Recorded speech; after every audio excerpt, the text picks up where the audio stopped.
Mm, Bueno, seguramente hemos tenido algún problema para conectarnos desde sus dispositivos. Vamos a dar unos segunditos solamente para avanzar porque es un tema largo y requiere todo nuestro tiempo, o utilizar el tiempo al máximo. Entonces vamos a proceder a comenzar eh, para que, bueno, podamos avanzar en el tema. Voy a compartir la pantalla y, bueno, pues el día de hoy esperemos que cargue. Ya está. El día de hoy vamos a trabajar lo que son los organismos financieros internacionales. Eh, Necesarios, sí, beneficiosos, no tanto, ¿eh? O sea, ahí podríamos debatir, ¿no? Eh, Hay ocasiones en que los gobiernos los utilizan para beneficio propio y ahí pues no nos sirven.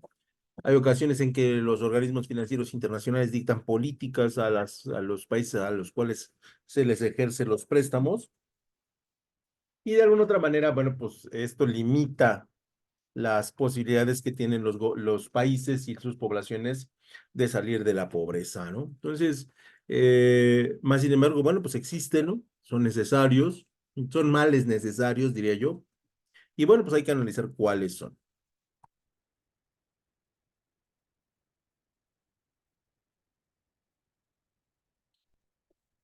Esto es el tema número 6, ya casi terminamos. Y lo primero que tendríamos que establecer es los antecedentes y su funcionamiento. Y dentro de los antecedentes que nosotros podemos destacar, hablaremos de los siguientes elementos.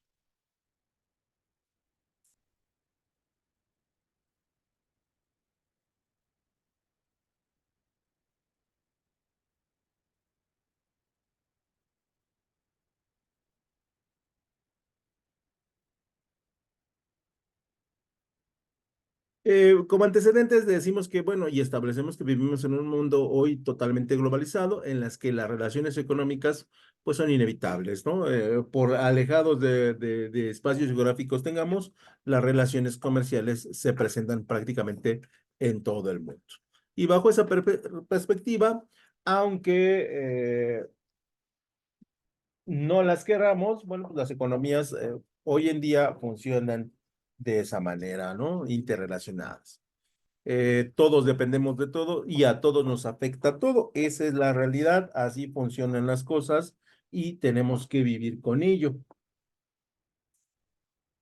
Por lo tanto, sí deberíamos de establecer que esta globalización sí podríamos determinarla como el nuevo orden económico mundial, en el que todos, de manera directa o de manera indirecta, vamos a sentir los efectos de la economía global.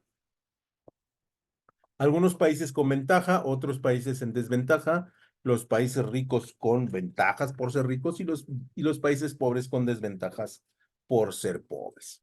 Y entonces, sobre esa base, nosotros tenemos que trabajar y existir como país y como economía y establecer que los organismos financieros internacionales están ahí por una razón y van a funcionar a partir de pues estas variables. Y el primer órgano internacional que nosotros conocemos es el Fondo Monetario Internacional, el cual, bueno, pues va a tener las siguientes funciones. Primero que nada, decir que nació en 1944, curiosamente en Estados Unidos, es una curiosidad y al final, obviamente, de la Segunda Guerra Mundial. Y es un instituto centrado en sistemas monetarios internacionales, no es otra cosa más que eh, un, eh, una institución que le presta dinero a otros países en situaciones específicas. Hoy en día está integrado por 184 países y, bueno, su sede central es Washington, ¿no? Curiosamente. Pero estas, repito, son curiosidades. ¿Cuál es la finalidad primordial del Fondo Monetario Internacional? Bueno, es garantizar la estabilidad del sistema monetario internacional, donde pues, nosotros sabemos que cada país tiene su propio sistema monetario o su sistema financiero, el cual pues debe de estar siempre en equilibrio y siempre debe estar en concordancia con las políticas públicas que éste tiene. Es decir, el sistema de pagos internacionales y el tipo de cambio que permite a los países y a sus ciudadanos efectuar transacciones entre sí. Esto es la adquisición y venta de productos en el mercado internacional.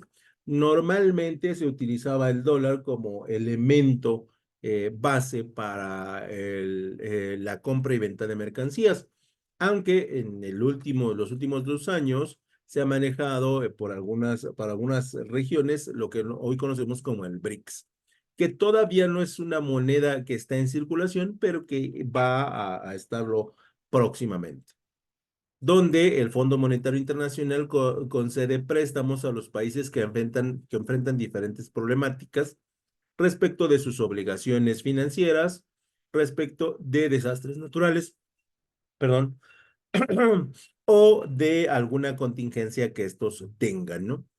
Y dicha finalidad, pues le va a asignar una cantidad de recursos y el país tendrá que pagar en ciertos periodos de tiempo. De hecho, en la pandemia a México se le ofreció un crédito exclusivamente para la pandemia, ¿eh? Porque por ahí los detractores del gobierno dicen que sí lo solicitó y eso es realmente mentira para la pandemia y bueno, pues el gobierno dijo que no, que podía manejar la crisis sanitaria sin pedir más préstamos y obviamente un préstamo significa endeudamiento.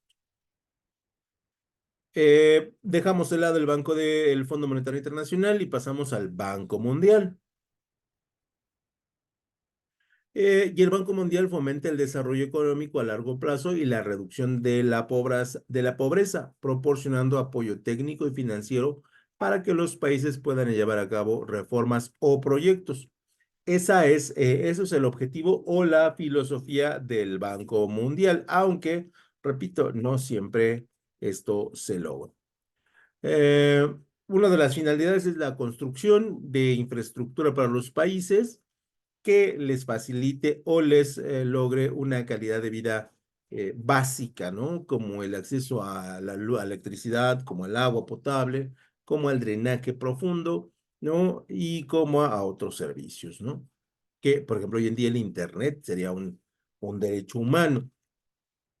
Y en general la asistencia se presta durante un periodo prolongado y se financia. Ojo, no es gratis, hay un financiamiento tanto con los aportes de los países miembros como mediante la emisión de bonos. Con frecuencia, los funcionarios del Banco Mundial son profesionales especializados en temas concretos, como el clima, los sectores económicos o como los sectores educativos, ¿no? En teoría. Y bueno, pues de alguna otra manera, ellos son los que dictan las políticas para estos sectores que no necesariamente van a beneficiar al país en el largo plazo. Bueno, y podemos hacer una comparación donde entre el Fondo Monetario Internacional y el Banco Mundial, los dos colaboran sistemáticamente para asistir a los países miembros conforme a las condiciones establecidas de acuerdo desde 1989 y los marcos subsiguientes donde se comprenden los siguientes elementos. Cabe señalar que si tú estás inscrito al Fondo Monetario Internacional o al Banco Mundial, tienes que dar unas cuotas.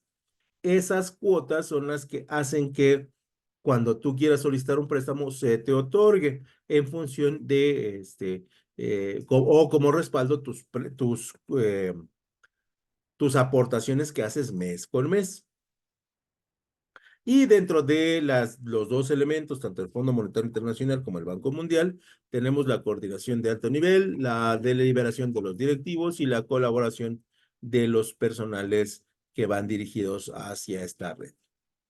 Luego tenemos las funciones del BID, que es el Banco Interamericano del Desarrollo y es la principal fuente de financiamiento multilateral para proyectos de desarrollo en América Latina y el Caribe. Su objetivo es reducir la pobreza, luchar contra la desigualdad social y promover el desarrollo económico sostenible de la región, cosa que pues evidentemente ha fracasado, pero que pues por ahí existe, ¿no? Y el objetivo del grupo BID es ayudar a afrontar el cambio climático, incentivando las energías renovables, la sustentabilidad ambiental y la biodiversidad, cosa que tampoco ha logrado. Reducir la pobreza y la desigualdad social, cosa que tampoco ha logrado. Y promover el desarrollo económico y social involucrado al sector público y privado.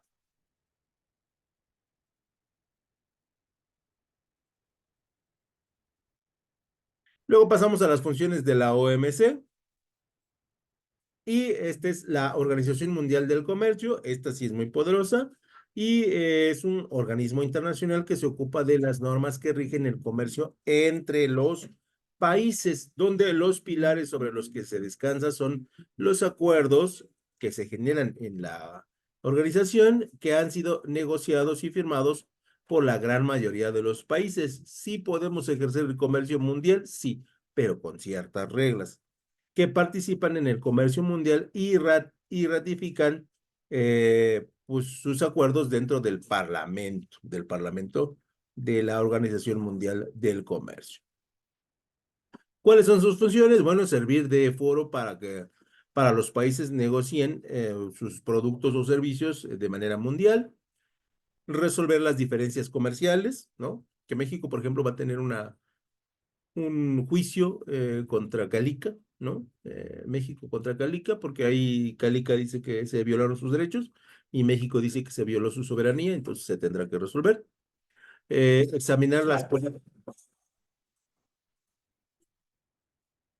examinar las políticas comerciales nacionales, ¿no? Para ver si están en concordancia con el comercio mundial, brindar asistencia técnica y formación para la economía en desarrollo y cooperar con otras organizaciones internacionales. Eh, Y luego pasaremos al rol que juegan las políticas comerciales en los países. Las políticas comerciales es el conjunto de regulaciones que determinan cómo se desarrollan las relaciones económicas entre empresas o individuos locales y agentes del extranjero. Por lo tanto, va a haber herramientas que nos permitan regular las actividades comerciales, donde los países cuentan con distintas herramientas de políticas comerciales y donde nos vamos a centrar en las restricciones o barreras que tienen como efectos aumentar el costo de las importaciones. Y dichas medidas pueden clasificarse estamos hablando, recuerden, de las importaciones, ¿no? Y las importaciones tienen dos restricciones fundamentales. La primera, las barreras arancelarias, que son impuestos sobre las importaciones, las cuales a su vez se dividen barreras arancelarias en barreras arancelarias específicas que se establecen en función de la cantidad del bien importado y herramientas y barreras arancelarias específicas.